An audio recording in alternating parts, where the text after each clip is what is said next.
দাজ্জালকে কেন লোহার শিকল দিয়ে বেঁধে রাখা হয়েছে? সহিহ হাদিস থেকে পাওয়া যায়, আজ থেকে 1450 বছর পূর্বে তামিম আদ-দারি নামক একজন খ্রিস্ট ব্যক্তি তার সঙ্গীদেরকে নিয়ে জাহাজে সমুদ্রে যাত্রা করেন। হঠাৎ সমুদ্রের মধ্যে ভয়ঙ্কর ঝড়ের কবলে পড়ে তারা পথ হারিয়ে ফেলে এবং তারা অজানা রহস্যময় একটি দ্বীপে পৌঁছে যায়। তামিম আদ-দারি ও তার সঙ্গীরা দ্বীপে নামার পর দেখতে পান একটি পশুর মতো অদ্ভুত চেহারার এক প্রাণী, যার গোটা শরীরে কালো পশম দিয়ে ভরপুর। প্রাণীটি বলে, আমি হলাম এখান করা গোয়েন্দা। প্রাণীটি তামিম আদ-দারি ও তার সঙ্গীদেরকে বলল, তোমরা ওদিকে ওই গুহার মতো স্থানটিতে যাও, সেখানে একজন ব্যক্তি তোমাদের জন্য অপেক্ষা করছে। তামিম আদ-দারি ও তার সঙ্গীরা সেখানে গিয়ে দেখলেন একটি বিশাল দেহের ব্যক্তি, যার হাত পা লোহার শিকল দিয়ে বেঁধে রাখা হয়েছে। তামিম আদ-দারি ও তার সঙ্গীরা সে ব্যক্তিকে দেখে ভয় পেয়ে গেলেন। তখন সেই বিশাল দেহের ব্যক্তিটি তাদের কাছে কিছু প্রশ্নের উত্তর জানতে চাইলেন। সে ব্যক্তিটি বলল, তিবিরের স্থান অর্থাৎ ফিলিস্তিনের একটি জায়গাতে খেজুরের গাছগুলোতে এখনো খেজুর ধরে কিনা, তাবারিয়া হ্রদে এখনো পানি আছে কিনা, জুহুর অঞ্চলের কূপ থেকে এখনো পানি বের হয় কিনা, এবং সর্বশেষ প্রশ্ন করল, আমাকে নবী মুহাম্মদ সম্পর্কে বলো, তিনি কি তোমাদের মধ্যে এসেছেন? তিনি কি মক্কা থেকে মদিনায় হিজরত করেছেন? তখন তামিম আদ-দারি তার সকল প্রশ্নের উত্তর দিলেন। এরপর সেই বিশাল দেহের ব্যক্তিটি বলল, তোমাদের উচিত নবী মুহাম্মদকে মেনে নেওয়া, এতেই তোমাদের কল্যাণ রয়েছে।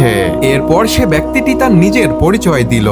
সে বলল, আমি হলাম দাজ্জাল। আমি এখান থেকে বের হবার অনুমতি পেলেই পুরো পৃথিবী 40 দিনে ভ্রমণ করব, তবে আমি মক্কা ও মদিনায় প্রবেশ করতে পারবো না। আর এই সম্পূর্ণ ঘটনাটি তামিম আদ-দারি নবী সাল্লাল্লাহু আলাইহি ওয়াসাল্লামকে এসে বলেন এবং তিনি খ্রিস্টান ধর্ম থেকে ইসলাম ধর্ম গ্রহণ করেন। অর্থাৎ এই হাদিস থেকে বোঝা যায় দাজ্জাল পৃথিবীতেই আছে এবং দাজ্জালকে একটি দ্বীপের মধ্যে বেঁধে রাখা হয়েছে।